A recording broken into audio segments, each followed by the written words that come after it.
and welcome to this edition of Elvenhome, which largely concentrates on the building of the Art Deco Hotel.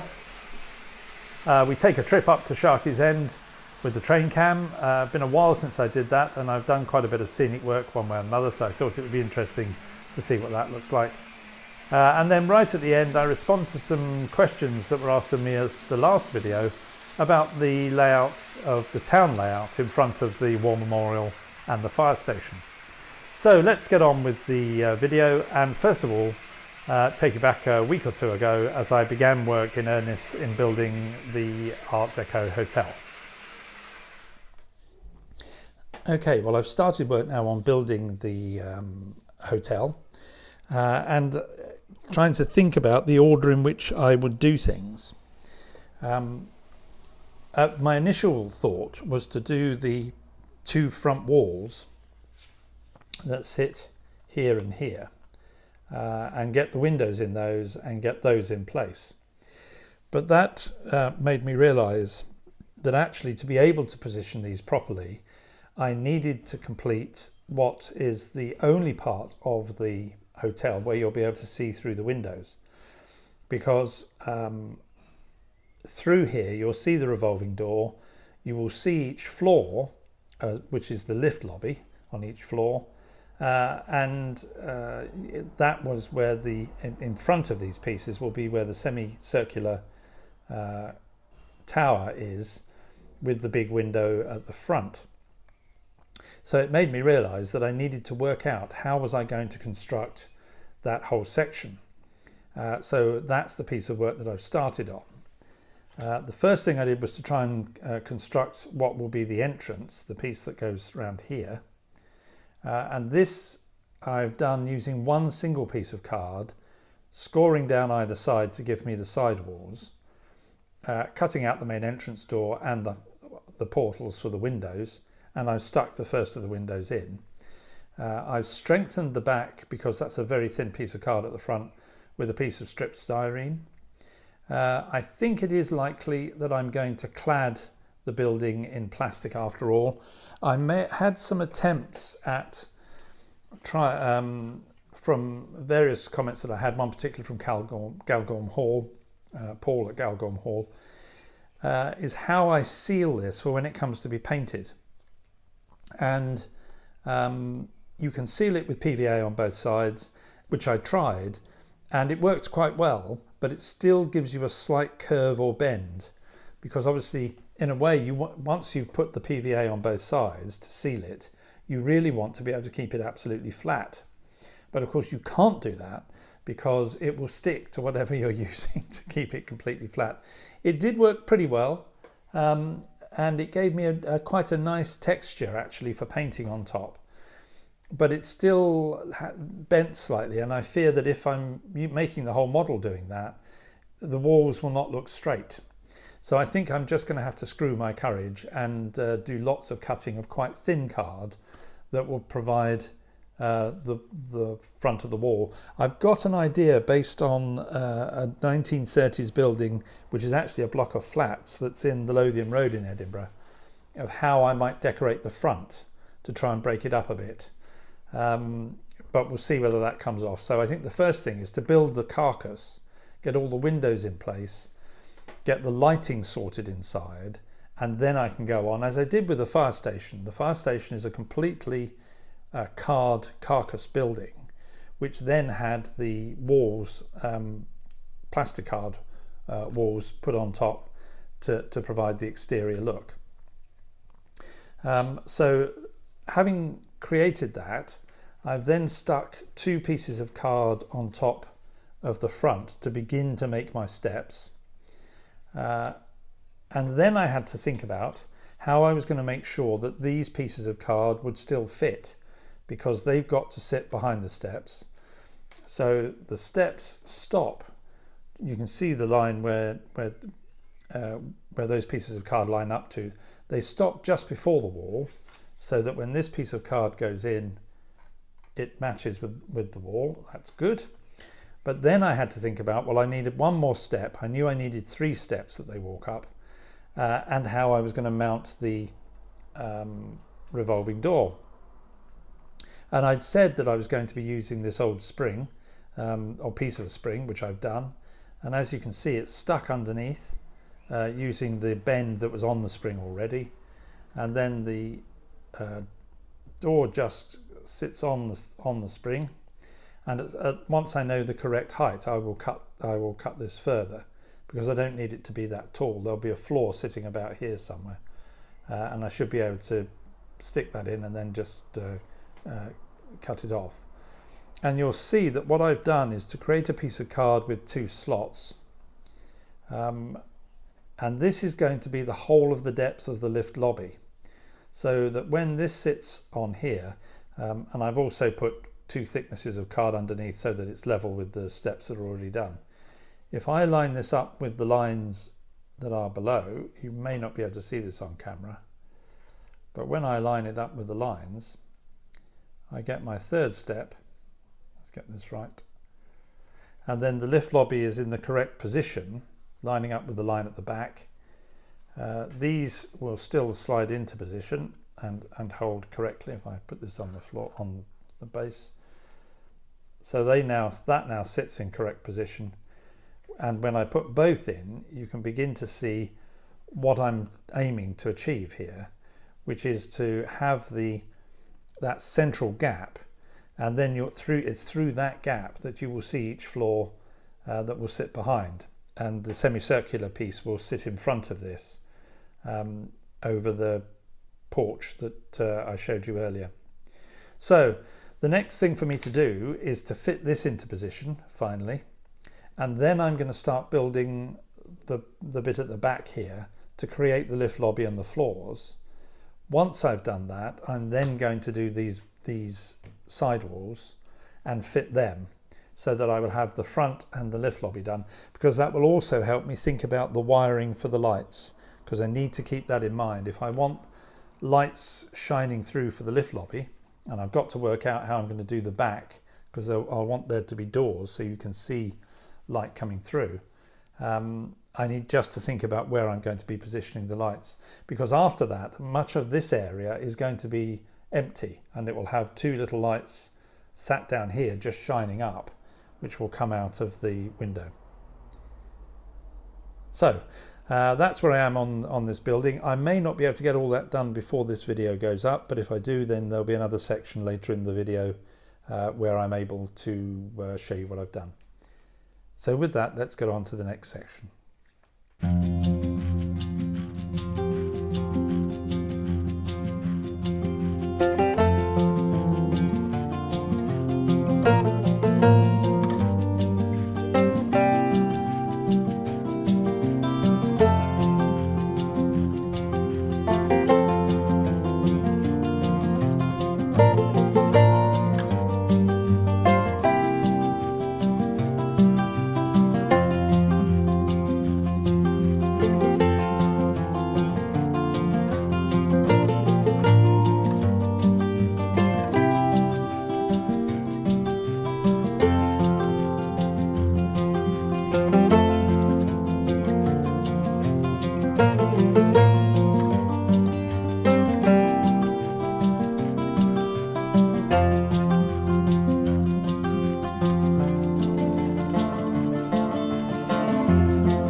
this is a bit of a bonus clip, because it occurred to me that if I waited until I got to the stage which I talked about in the earlier clip in this video, you wouldn't really be able to see very much of the detail here or how it was constructed.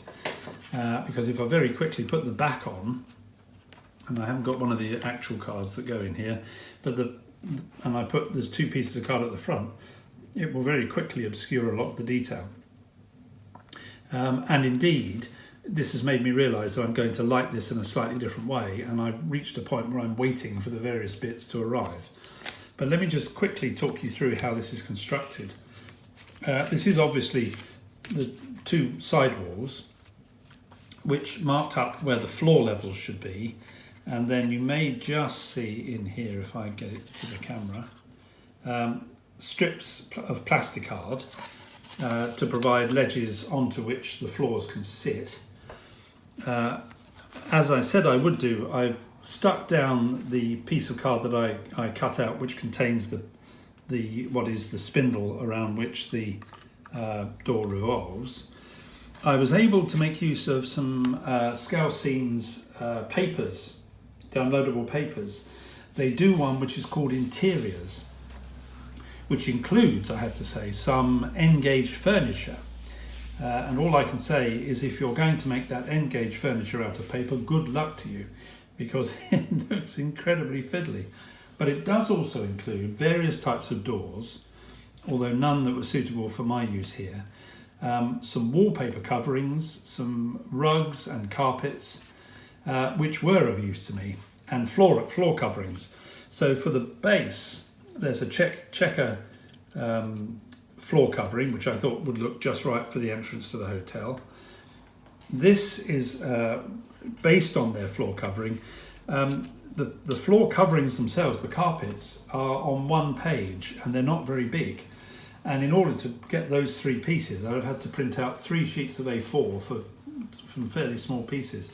So I was able to, from the PDF, copy the carpet and then stick it into a Word document and enlarge the image to give me a big enough piece that I could cut all my carpet from one piece of A4.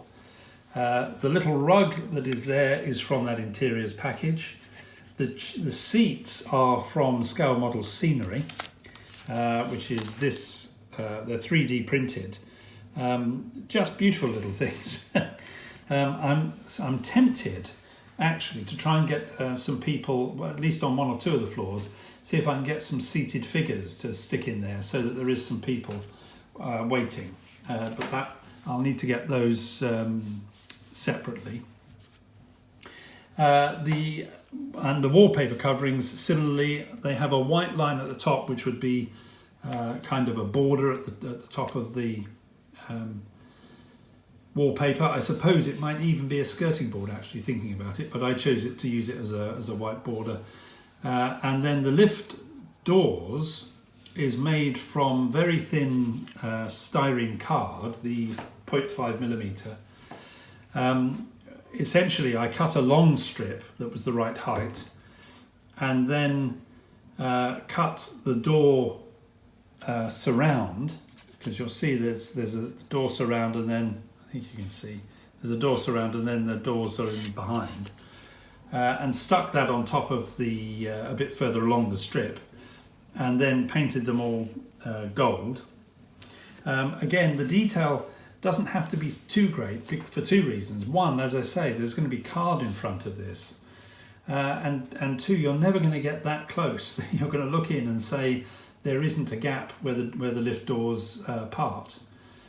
So it's a case of getting enough detail to give the representation without going overboard for no useful purpose. The railings at the front are the Plastruct railings that I mentioned. I've just painted the handrail black, and then obviously painted with the copper colour again for the frame of the handrails to give that kind of effect. The thing I'm waiting on now are the lights. I've decided to use the Just Plug system and get some nano lights, which are very small, to sit on the roof here of each floor, because originally my idea was that the back wall would have doors with openings through which the light would shine from behind. But as I started to construct the back, which I've got here, and I put this picture I picked up from the internet, it looks good enough to me to be a set of double doors through which people would go into the corridor behind. But thinking about cutting those out, I wasn't sure that would really work, or that the amount of light that would come through them would be enough properly to light the floors. So it seems to make much more sense to light each floor as it would be from the ceiling. This back card is obviously cut to size, more of the wall covering, and as I said, this is an image picked up from the internet. For the main lobby, I used a different colour wall covering to suggest that you walk through here, and this rather hazy picture, because it's been greatly reduced, is an Art Deco reception that I managed to pick up off the internet, and so it will fit on when this fits on at the back, and you look through. I've tried to give an idea that you've got the main lobby, and then you walk through to the reception, which of course on my plan is where the reception was going to be. I've yet to find a good enough door that I can use for the entrance to the pub, which is meant to be, if I get my finger in, somewhere about here. So that needs searching for. But it seemed to me more sense to let you see this in this state, rather than as you'll see it in the next video, when this will be completed and lit, and I will have the front walls on. So you've got an extra bonus on the building of the Art Deco Hotel. Well, it's nearly time to bring this video to a close, but I just wanted briefly to talk about how the layout of the town scene at this part is going to be developed. You'll see that I put 3 buildings in. The town hall is going to be in that position. The building next to it is one of the farm workers' cottages. It's just a placeholder, and I've used the cafe and post office and the engine shed as 2 other placeholders. Precisely what these buildings are, I'm still deciding. One of them will definitely be the police station. I do need to put in here somewhere a school, but that looks a bit limited by the road there. I'm not worried about it being next to a gasworks, because gasworks and gas holders were placed right in the centre of towns, close to dwellings and all sorts of things, so that's not a problem. It may be that I'll move the school into the wooden area, which you can see behind the boiler house, because that will give me more space to have at least something like a playground at the front of the school, but a fairly severe mid-Victorian block, essentially, with lots of windows. And there's plenty of that type of Victorian school around. I think it occurred to me that actually the Church of St Eldar can only be accessed by a train ride, really. You can go by car, but it's a long round trip. It's needed for burials, because that's the only burial ground in the area. So I may want to try and fit in somewhere a church that would have no burial ground, and that, again, if you live in cities in London, for example, where I used to live, there are plenty of churches which are, and indeed in Edinburgh, which have almost no grounds around them, and certainly no burial grounds. So I may well be able to fit in a smallish church. I've got a Wesleyan chapel on its way to me from the Little End range, which I'm thinking of trying to put at the other end of the layout, nestling under the rock face down from where St Eldar stands, which I think may look really quite good, and provide at least some non-conformist modes of worship. So the road is likely to terminate at the end there, either in a dead end, or it may go into a wider area ahead of the school. But it then descends down to come through what is the third arch from the left of the viaduct, and it descends down a ramp which I've already made. If I bring the ramp into view, very simple construction. It's just a top and 2 sides, and then with these stretchers in to give it strength. and as you see it's pretty strong. If I put it into position, you'll see that it brings the road down to come through the third arch. That drops through a 1 in 5 gradient, which is steep, but by no means the steepest in Britain, and there are plenty of 1 in 5 hills around.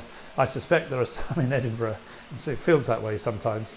So that means that the road descends through here, joining up with a spur that comes off there to feed the mill, which will be here, and then the combined road links with a road that's coming round here to come out of a tunnel from under High Elvenhome when that's built. So that's just for those who are interested. That's what's going to be done. As I said, one of them is going to be a police station. Want to try and find a way of slipping a church in there and a school. Maybe I can do both of those on the wooden area, make it a church school. Actually, that's an idea. There's a good thought. That's the power of doing these videos. So that's pretty much it for this edition. That's a double helping of building the Art Deco Hotel, and I'll be carrying on with that for the next one. And also I'll be interested to see, once I get the lighting, how all that works, and you'll be able to see that in the next video. So until I speak to you again, that's all from me. If you've liked the video, please do like and subscribe, and hit the bell notification to let you know when I'm uploading videos. And please do let me have your comments. I really value those, and they've been a great help in the building of the layout so far. So until I speak to you again in about 2 weeks' time, that's all from me. Bye bye.